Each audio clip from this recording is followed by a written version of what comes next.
How are you doing? I hope you are having an amazing day. If you are new to my channel, I'm Vera, but you can call me V.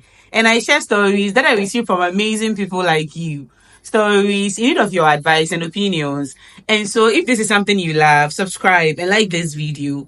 And don't forget to turn on the notifications so that when I post, you'll be notified immediately. Today's shout out goes to Abigail Apia 8054 for being the first person to comment on my last video. Thank you so much for the support, babe. I love you. And now, Abi, you know that. Relax, sit back, and let's get right into it. The first time I heard the baby cry was around 3 a.m., 2 days after we arrived at my friend's uncle's house. I had just taken a bath and was getting ready for bed. Suddenly, I froze when I heard a sound. It seemed to be coming from the wardrobe. What is a baby doing in the wardrobe? I thought, feeling my heart pounding in my chest. There was no baby around when we arrived 2 days ago. Was this a prank? Yes, it had to be a prank. Janie, one of the girls who came with us, loved to play tricks. Back at school, she would get to the lecture hall first and hide behind the door, waiting to jump out and scare me. She got me the first couple of times, but I had gotten used to her antics. Slowly, I started breathing normally and walked cautiously towards the wardrobe. It was a huge wooden wardrobe, and only my bag was inside. The baby cries grew louder as I got closer. I opened the wardrobe, expecting to find Jenny inside, holding a phone, playing the baby crying sound. I thought she would jump out and shout boo once I opened the wardrobe. But as soon as I opened the wardrobe, the cry stopped. I used my phone's flashlight to look inside. There was nothing there. Only my bag. It all started a week before we completed university. My friend Grace came up with an idea. She was talking about her uncle's mansion in the mountains. She said she used to spend vacations there with her uncle's family when she was younger. Since we wouldn't be seeing each other again for a long time after school, she suggested we go to his mansion and spend a couple of weeks before heading home. Her uncle was there, and he was cool with us coming. He had a swimming pool and servants who would be at our beck and call because her uncle was rich. This sounded like fun, but I had already told my parents the date of completion, and they were expecting me. Our graduation was still a couple of months away. Jenny was interested immediately, but I was still not sure. Both of them looked at me and started saying, please. The three of us had become close during the first semester of level 200, and we had been close since. I was really going to miss them. Okay, I said, I will just give some excuse to my parents about why I am not coming home. They all shouted, and we started planning the trip to her uncle's mansion. Mind you, he lived about 4 hours away from campus. The day to leave finally came, and we were supposed to take a bus and continue with a taxi. But once he heard we were coming, he sent a driver to pick us up. When I saw the car, I knew this man was very loaded. On our way to his house, Grace bragged about him and how much money he had. She said he was single and that his wife had died during childbirth years ago. Since then, he had never remarried. Immediately, I said, Ish, a single rich man. Grace, your uncle will become my sugar daddy. Grace's face changed all of a sudden. You guys, stay away from him. I mean it. We are just there to have fun, just the three of us. If you see him, just smile at him or greet him, but stay away from him. Grace looked very serious when she said this, and Jenny and I just nodded. She didn't say anything for a while, and I thought what I said had pissed her off. But after a couple of minutes, she was back to her old self, and we were laughing and chatting like we used to. When Grace said her uncle lived in a mansion, I thought she meant a big house with maybe 5 rooms, but his house looked like a castle. It was huge and it sat on a large piece of land on the outskirts of town.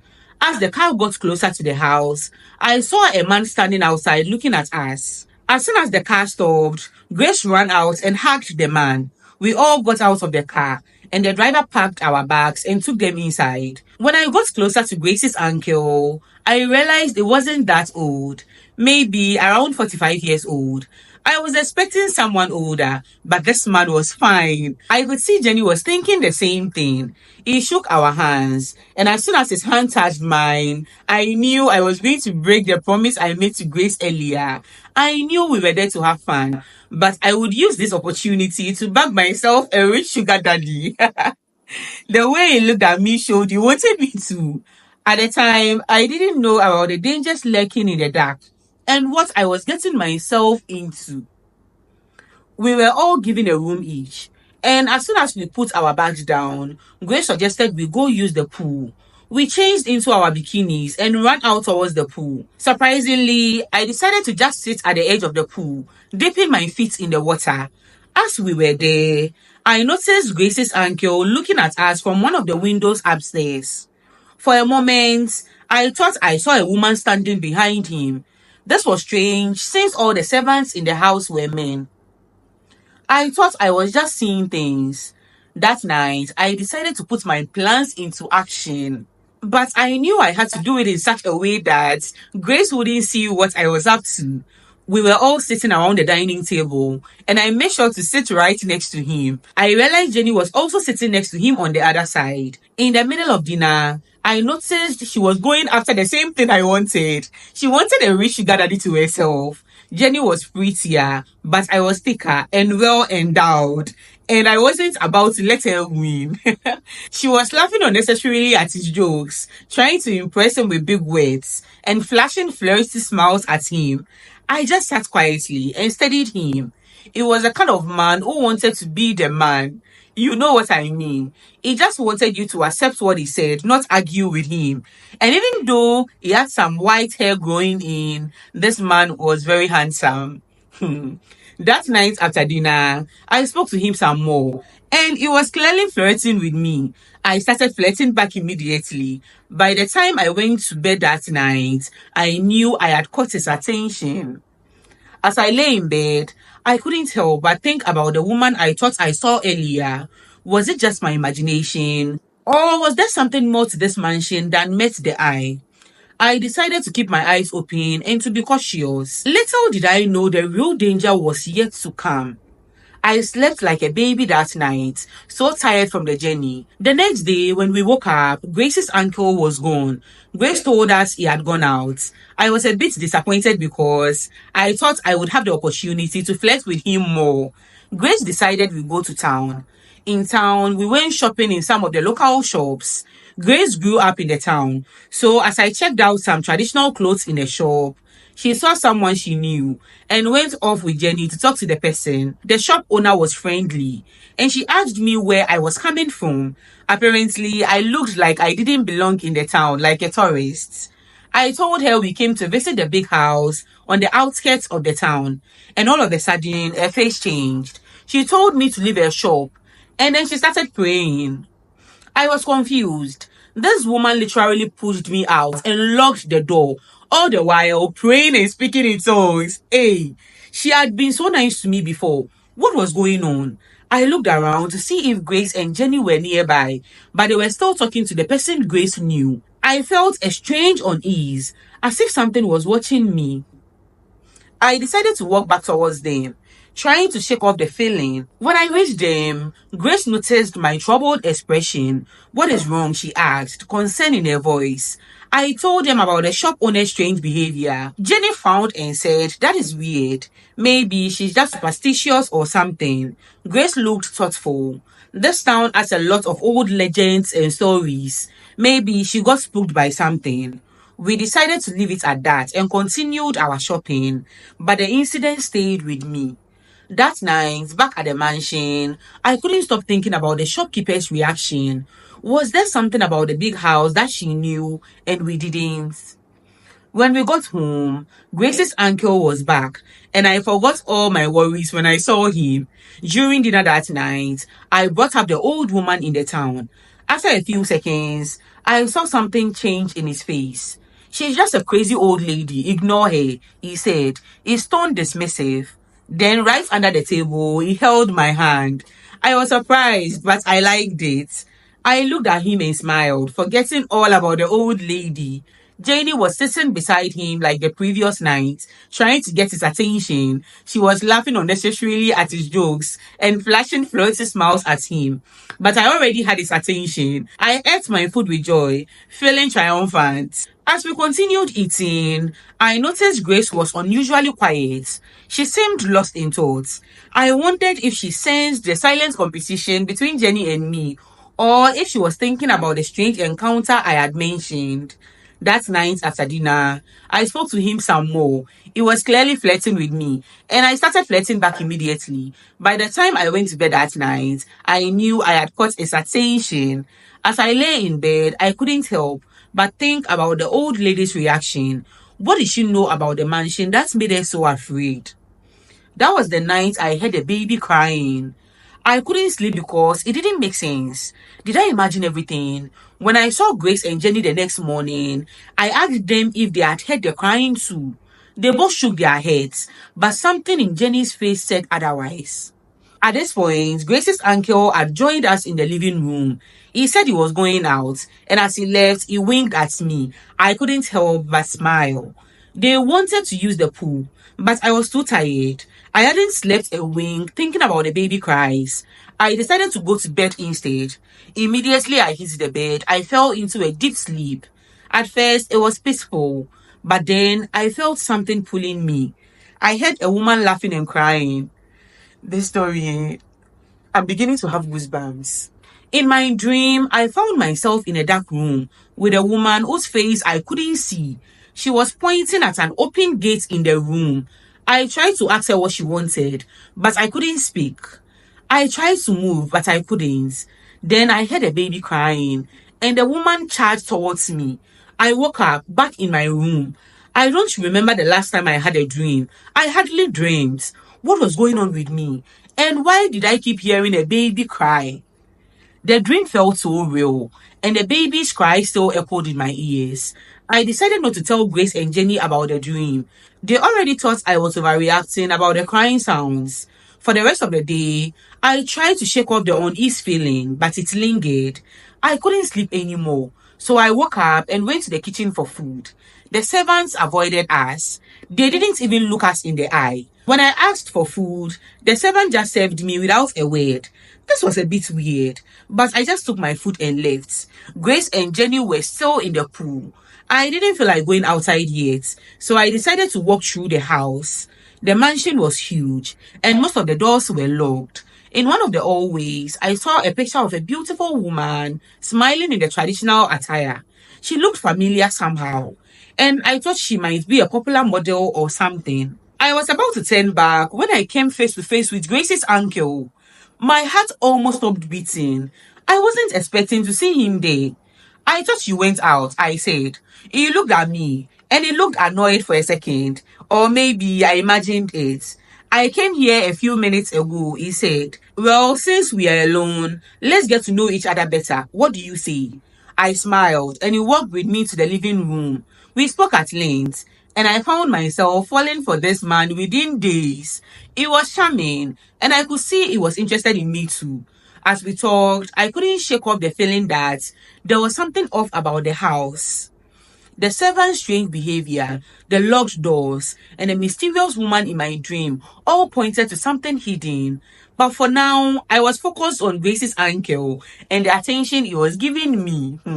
Just then, Grace and Jenny walked in, dripping water from the pool. Grace looked at us and raised an eyebrow. What are you two up to? She asked playfully. Just getting to know each other better, her uncle replied with a smile. Jenny looked at me with a hint of suspicion in her eyes. She could sense the growing connection between Grace's uncle and me. I knew I had to be careful, but I couldn't resist the pull I felt towards him. That night, as I lay in bed, I heard the baby crying again. The sound was more desperate than before. I got up and walked towards the wardrobe, determined to find out what was causing the cries. I opened the wardrobe, but once again, it was empty. The cries stopped as soon as I opened the door. I sat on the edge of the bed, feeling a mix of fear and frustration. What was happening in this house? Why did I keep hearing the baby cries? Hey, during that week, I got closer to Grace's uncle. It was clear he wanted me, and I was waiting for him to tell me that. I knew Grace would be pissed Since she had clearly warned us to stay away from him, but she would understand, I told myself. Jenny was also working overtime to get his attention. She was dressing in skimpy clothes around him. Sometimes I would catch him looking at her, and I wondered if he liked her too. I had not heard a baby cry or had bad dreams, so I just chalked everything up to my imagination. Then, a week after we had been there, I left my charger in the living room. I went out around 2 a.m. to pick it up when I heard a door close upstairs.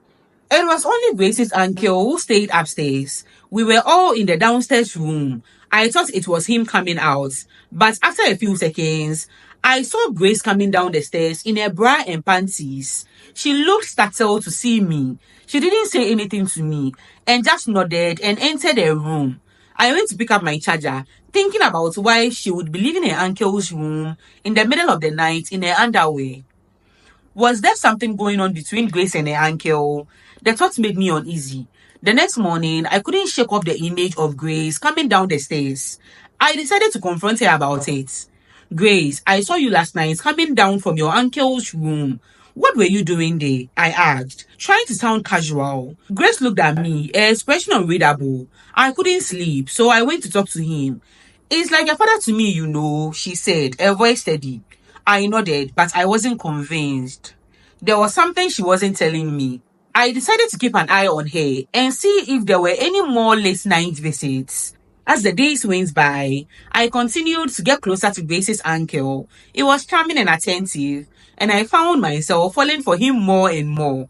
Jenny, on the other hand, seemed to be getting frustrated.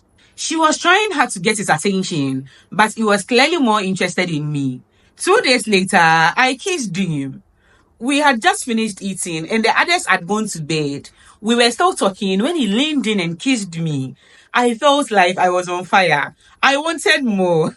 I wanted to pull him into my room and pounce on him. This man was very attractive and smelled very nice, but I controlled myself. He wished me good night and walked away. Grace was becoming distant, and I wondered if she knew about the kiss with her uncle. She hardly spoke to me and avoided me. I didn't understand why.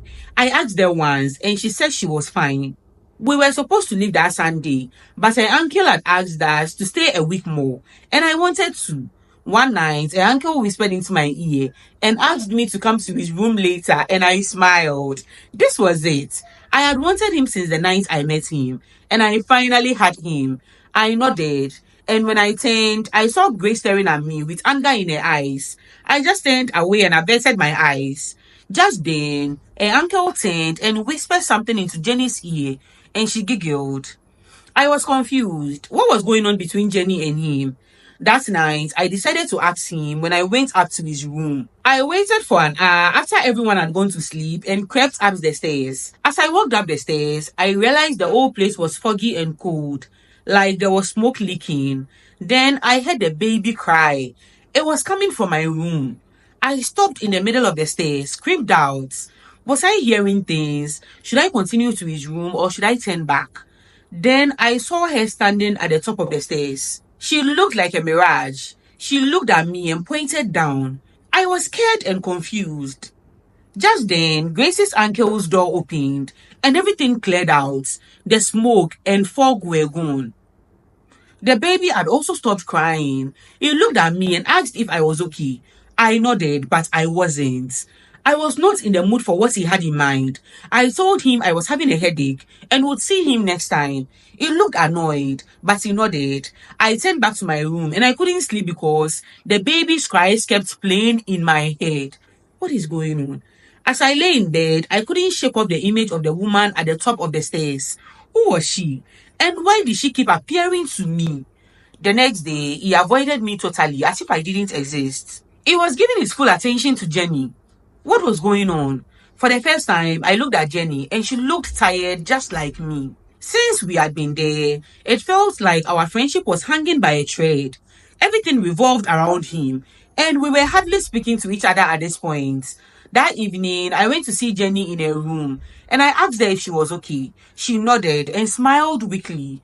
Then, I don't know why, but I asked if she had been hearing the sounds of a baby crying.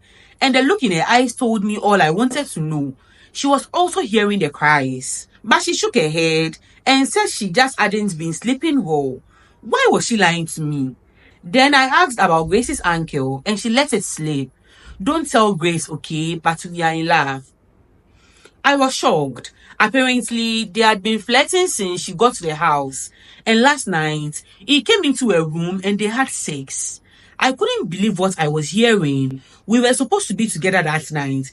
If I had not seen the woman or heard the cries, he had been playing both of us. I was pissed. I told Jenny he had been flirting with me too. Although she looked surprised, she said what they had was special and that I shouldn't take things too seriously. I was shocked. This man was playing us and she thought she was special. I went to find Grace. She was in her room. But when I knocked and called to her, she didn't open the door for me.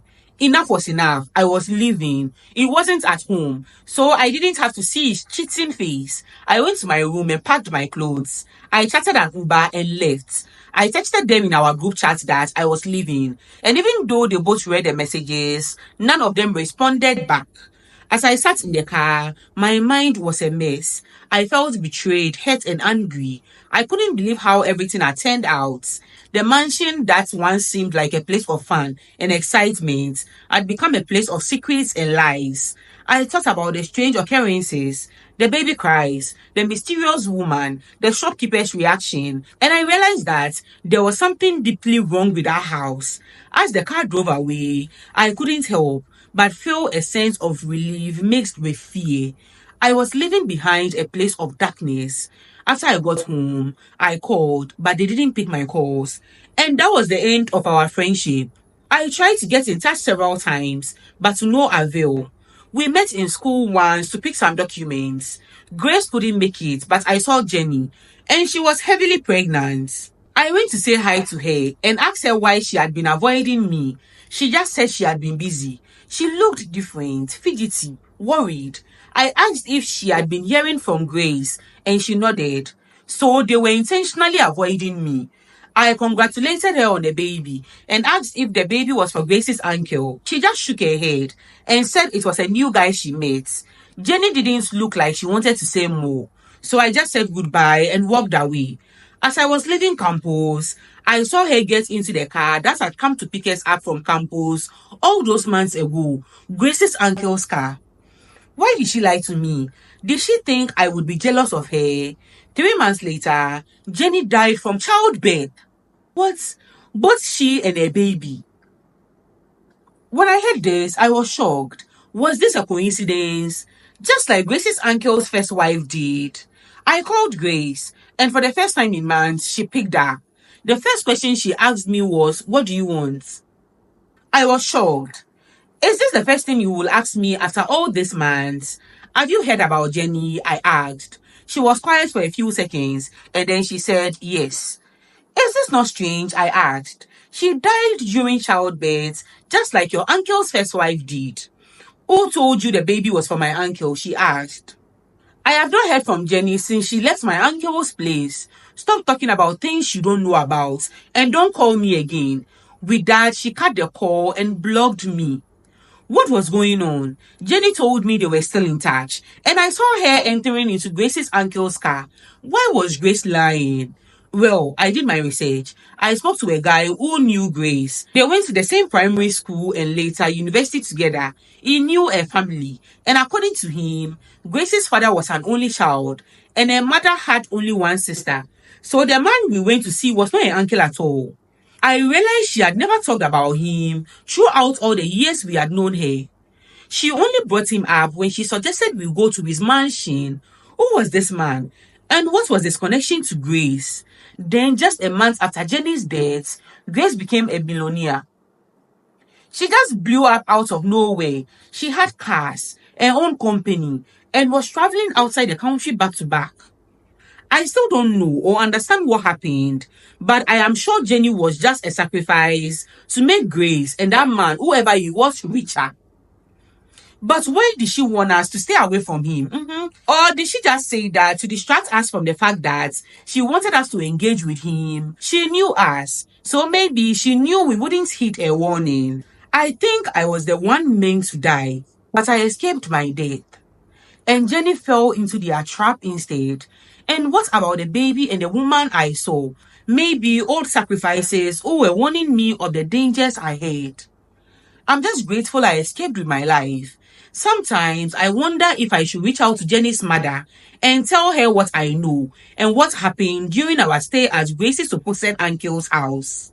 She is hurting and I don't want to cause her more pain. Also, she might not even believe me. Should I tell her mom or should I just move on with my life? This story, I wish I have goosebumps all over my body. Now, when it comes to this supernatural, spiritual things, like I always say, I don't know much about them. But babe, I cannot imagine what you went through when you went there. But why didn't you leave? You were hearing a baby crying. You open the wardrobe, there's no baby there. You keep having bad dreams, and you still stay there, babe. Hey, please, anytime you come across things like this, please leave. It is obvious this was a warning to you. Always trust your instincts because there's no way I'm going to go somewhere and then I'm going to hear cries, baby cries in the middle of the night, and there's no baby around and I'm going to stay there. Like I'm gone. I'm packing my things and I'm leaving right away. Like there were so many things wrong. The cries, the shopkeeper's reaction to you staying in that house. And even the day you were going to meet this man, the day you were going to do the do with him in the room, and you saw that, I don't know, was it a spirit or whatever? And babe, you still didn't leave and you went back to your room. You are strong, oh. Anyway, I'm just happy you left that place alive because, babe, now, you said his first wife died during childbirth. The wife died and the child died. And the same thing happened to Jenny. It is definitely linked. It is related. And I'm sure her death has got something to do with Grace and her uncle. Now, regarding Jenny's mother, you don't have any evidence. Think about whether it is worth it reaching out to her. Like you said, she's hurting. And it might just open old wounds. She might not want to hear anything that would add to her grief. So personally, I don't think you should tell her anything. Just move on, babe. Let me know what you think down below. Should she reach out to Jenny's mother? Even if you tell her, what is she going to do? What is she going to do? Let me know what you think down below. If she should just move on with her life or if she should tell Jenny's mother. Babe, you survived something terrible. It is like a horror movie. I'm so sorry. And babe, move on and learn from this. Always trust your instincts. And when things don't make sense, run, babe, run. I'm wishing you all the best. Take care of yourself. And now, if you have any advice or opinions for this sender, just leave it down below because I don't think I can do any more stories. This story is very long. Now, I have a lot of long stories like this, but I've been avoiding them because they are too long. But I think I'm loving these long stories. What do you think? Let me know what you think down below. It comes with a lot of details and it is as if you are there with a person. Let me know if you want more longer stories like this. And now, Abi, you know that this is a judgment-free zone. We're listening, we don't judge. So please be kind to her in the comments section. If you enjoyed this video, please subscribe and like this video. And don't forget to turn on the notifications so that when I post, you'll be notified immediately. Thank you so much for watching and I hope you enjoyed this video. See you next time. Okay, I'm done. Bye.